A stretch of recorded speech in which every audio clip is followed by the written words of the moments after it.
Hello guys! Welcome to my channel! Ako po si Mr. TV at kung bago pa lamang sa aking channel, please don't forget to like, share, subscribe, and hit the notification bell para lagi kang updated sa aking mga bagong video.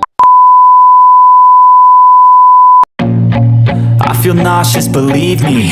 Never had a lot of shit come easy. Had to work hard, struggle just to be me. Had to rise up just so they could see me. Did what I had to do just to feed me. And what was left over I put towards my dreaming. But the only thing in life that has meaning are the things you gotta work for, believe me. Take into your hands a plan. Your own hands can land your own brand. And damn, I feel like no one takes accountability. So, ayun na guys. Alam ko guys, lahat po tayo guys, yun po yung pangarap po natin guys, na gusto po talaga natin, nakikita tayo dito sa YouTube, magkaroon tayo ng malaking subscribers, at magkaroon tayo ng maraming views po guys. No? In short guys, gusto talaga natin na maging successful sa platform na ito. Kaya marami po guys yung mga creator po guys na naghahanap sila guys ng paraan guys no, para dumami at lumaki ang kanilang views guys. Kaya nagkakaroon sila guys sa point guys na gumagamit sila ng video ng ibang tao po guys para po guys mag-viral ang kanilang video. Pero tama po ba yun guys na gumamit po tayo ng video ng ibang tao para magkaroon tayo ng maraming views? Para sa akin po guys, hindi talaga guys.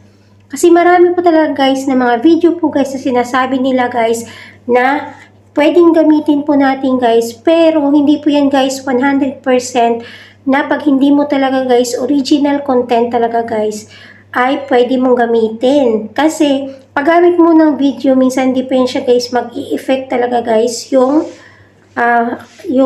problema po guys. No, tatagal pa muna guys yung problema bago siya guys mag-effect po talaga guys. No, may time na i-enjoy ka muna ni YouTube sa paggamit ng mga video, tapos darating yung time na pag talagang enjoy ka na, saka kanya papaluin.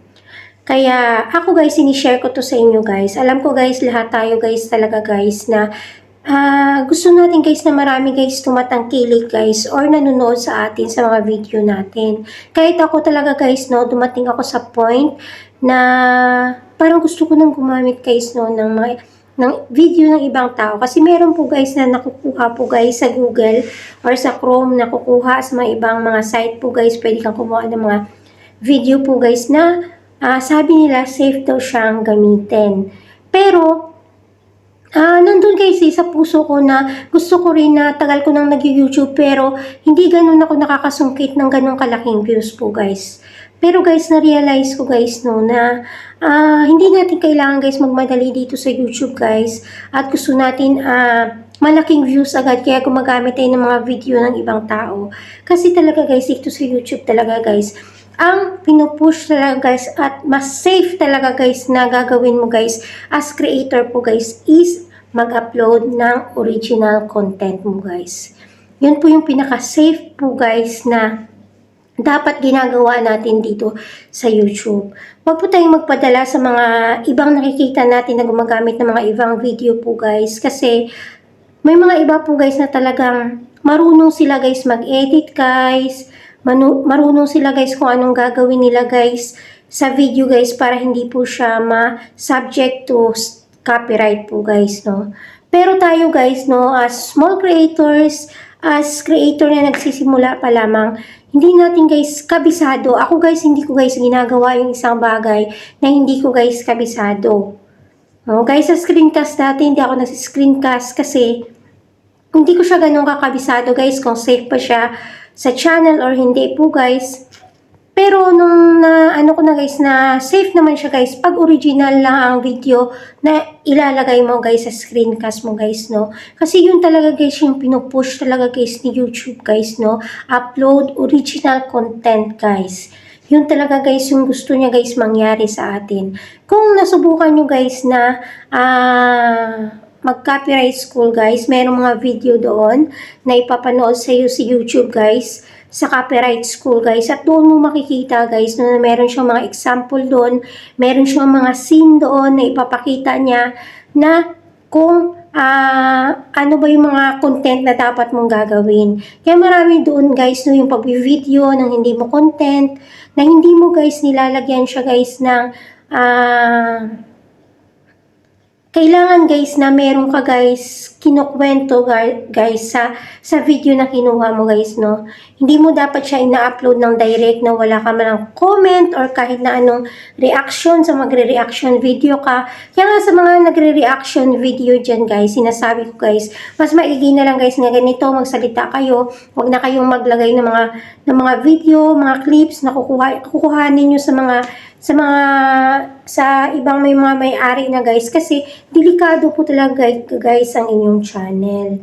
So for today's video guys, yan lang po muna guys. Maraming salamat sa panonood nyo sa akin.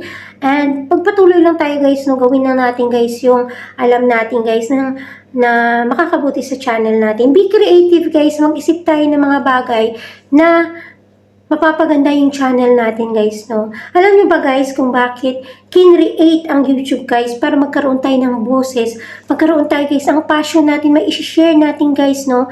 Tapos hindi natin guys, no, gagamit tayo ng ibang video. Asan po guys yung ano dun guys, no, na nag-YouTube tayo. Hindi natin na ilalabas guys yung totoong creativity natin guys. Lahat tayo guys, no, lahat tayo guys, kaya natin guys mag-create ng content guys, no, in our own special way guys, no. Kung ano ang makakapagpasaya sa iyo, kung anong sa puso mo na gusto mong i-share guys, no, kahit ano lang po guys, personal vlog mo man dyan, o kahit ano man dyan guys, basta original content mo guys. At alam mo guys na makaka-inspire po guys sa ibang tao, makakatulong ka sa ibang tao, or mapapasaya mo ang ibang tao guys, no. Kasi pag-share ng good vibes minsan guys, no, sa ibang tao guys, is hindi natin alam guys na nakakatulong yan guys, na mapat-smile natin. Mayroong mga tao, mga may pinagdadaanan guys, is makakalimutan nilang kanilang problema kasi guys, nag-share ka guys ng mga good vibes na mga content guys, nag-share ka about travels, families, lahat po guys yan guys, basta ikaw lang talaga guys, yung sarili mo guys, no, pag nagta-travel tayo, i-share natin yung ano guys, no, kung ano yung